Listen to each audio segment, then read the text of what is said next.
My name is H.A. Goodman, and I'm an author, columnist, and journalist. The Inspector General Report, examining the Inspector General's report on Justice Department and FBI actions in advance of the 2016 presidential election, is on Monday, June 11th, 2018. You might know this, you might not, but this is the date. Monday, June 11th, 2018, time 2 p.m. I believe that's, of course, Eastern. Location, Hart Senate Office Building. Chairman Grassley. Status rescheduled. So it's been rescheduled. It had been scheduled for an earlier date. May 31st, 2018. Notice of committee hearing rescheduled. The Senate Committee on the Judiciary hearing, now entitled Examining the Inspector General's Report on Justice Department and FBI actions in advance of the 2016 presidential election, originally scheduled for Tuesday, June 5th, 2018, which would have been tomorrow, will now be held on Monday, June 11th, 2018 at 2 p.m. So that's what? 12, 1, 2. So 11 p.m. Pacific, 2 p.m. Eastern. This is below. So you know what's going to hit the fan very soon, in about a week. Now, I've noticed some of my subscribers, or just some, not so much my subscribers, I've noticed that people are restless. And people are frustrated, and they're tired of everything going on, and they're tired of nothing taking place. By the way, I have a Second Amendment channel. Sorry to the progressives who watch, who are like, oh no, not again. Between his impressions and the Second Amendment, I can't stand this guy anymore. But it's called HA Second Amendment. My last segment, the groupings on the target weren't that great, but there were some issues there regarding, a whole bunch of things. But the firearm was fantastic. It's a Beretta 92 FS Inox. Beautiful firearm. Anyway, check it out. It's below.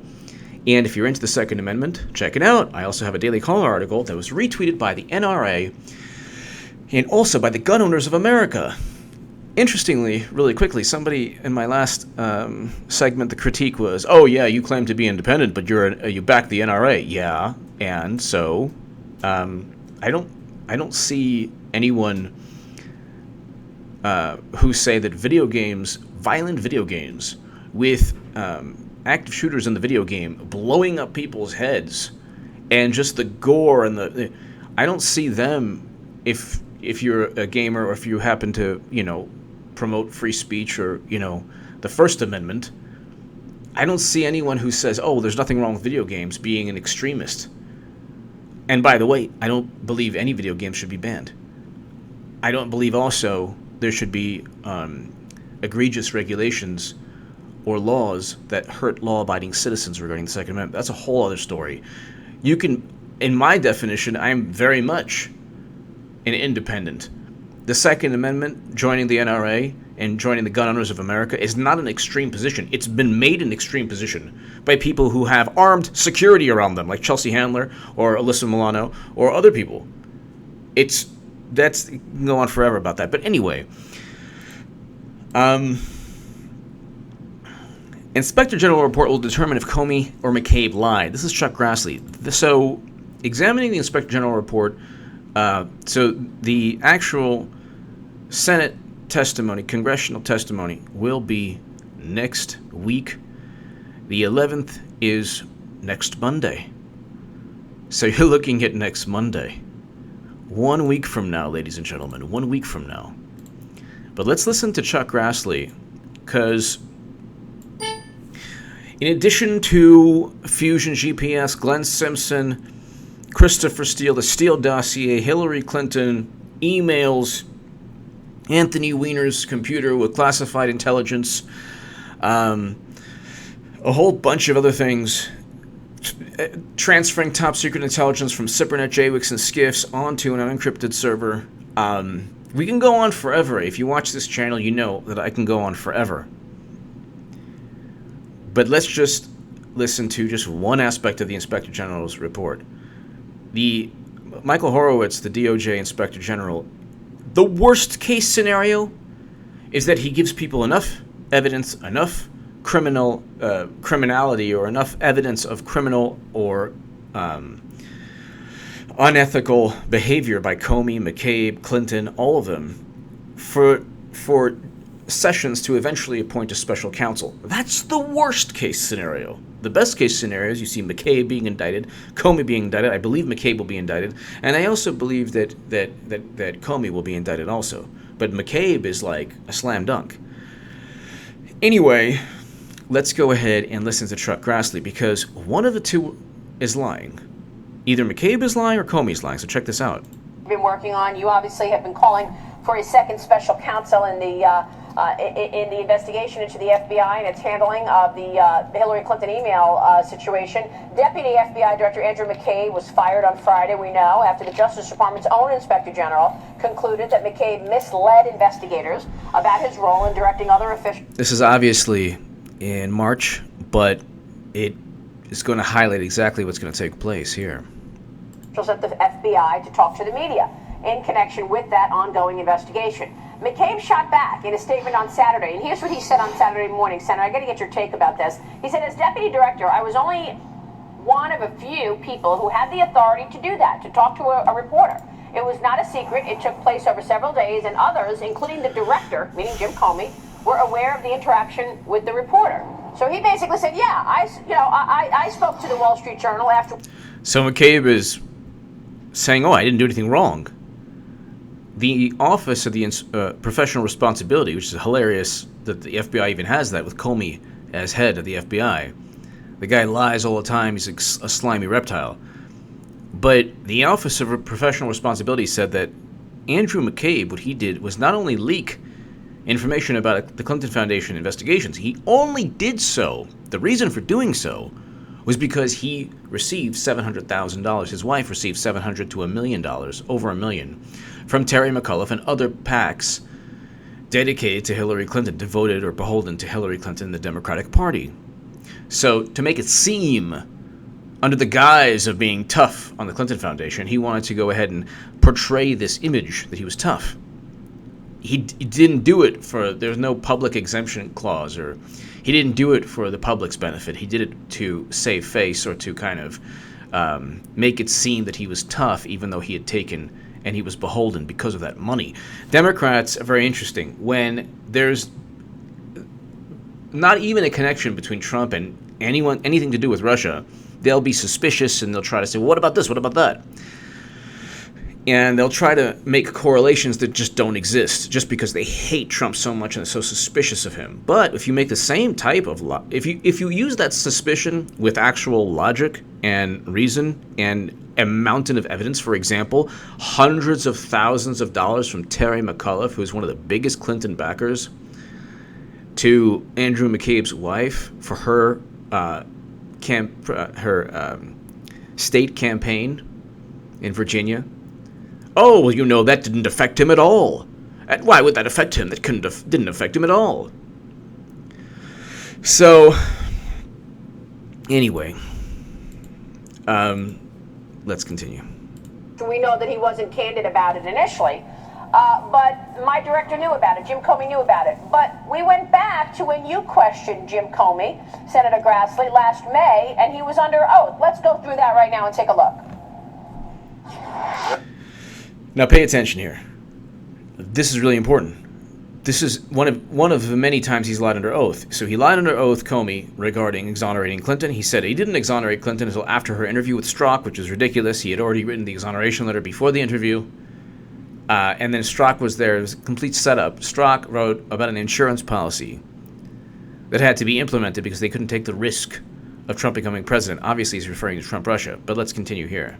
Director Comey, have you ever been an anonymous source in news reports about matters relating to the Trump investigation or the Clinton investigation? Never. Question 2 on relatively related.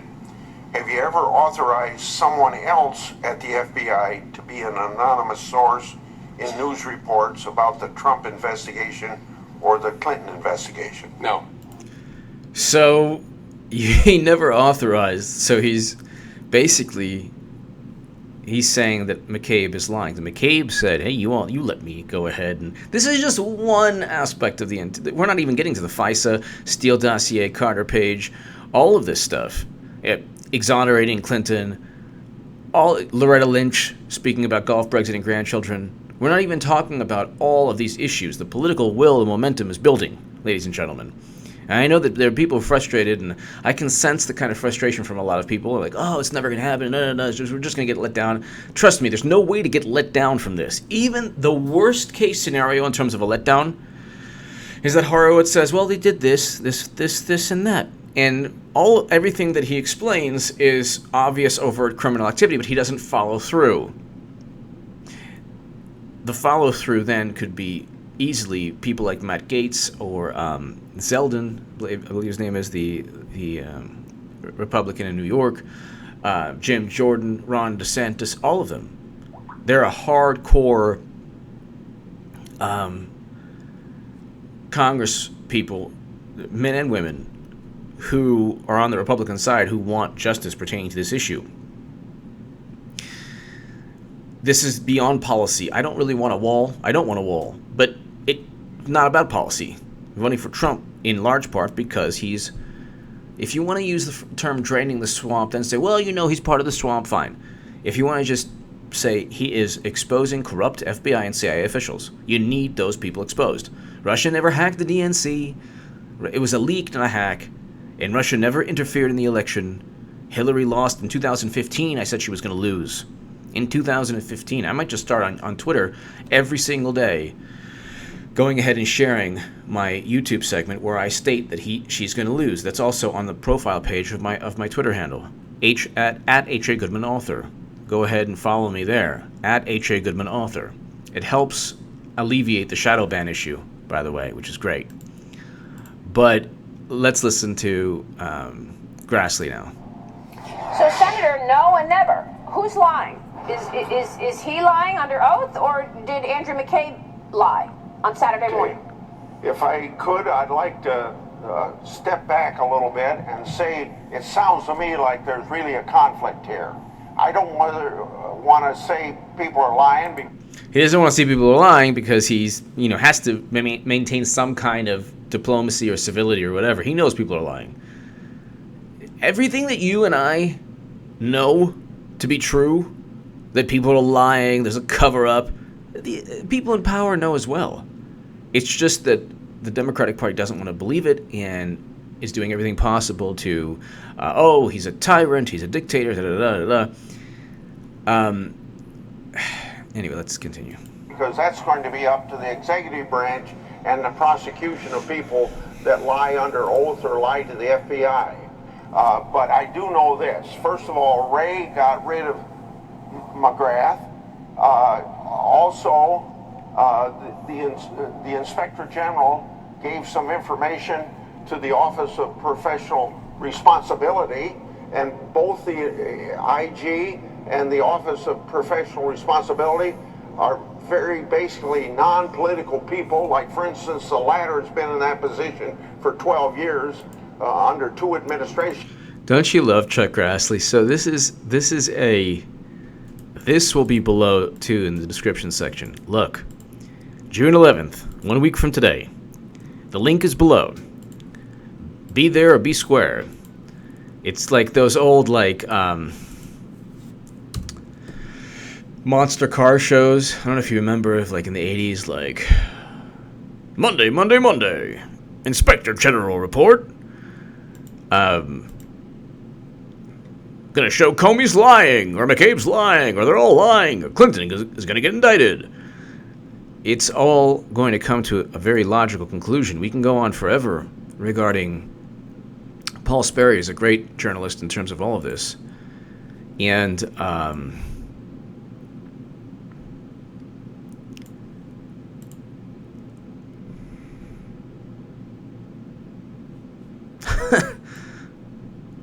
this is hilarious. Department of Homeland Security compiles a list of all bloggers, journalists, and social media influencers. That's hilarious. It's hilarious. That's hilarious.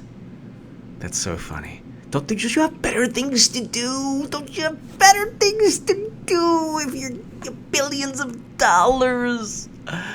What is this infatuation with Facebook and Twitter?